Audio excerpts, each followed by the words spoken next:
Hello everyone, I am Summer. Look, this is an unfinished 40-ton abrasive belt press machine, and this press machine is currently in use. This is a 30 tons press machine which is going to be shipped to Egypt.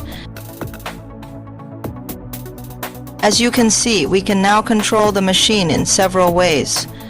The working surface of the press head of the machine is 1.6 meter wide, which makes it easier for us to work. Now let's watch a video of the machine in action.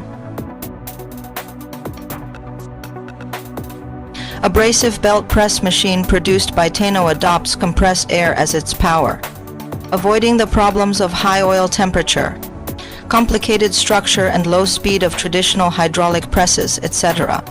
It also adopts air hydraulic cylinder, avoiding the problems of low and irregular pressure of pneumatic presses. It also adopts pneumatic hydraulic cylinders to avoid the problems of small and non-constant pressure of pneumatic presses.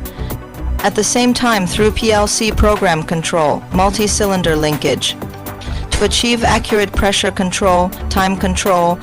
If this video does not completely solve your confusion, please contact Summer.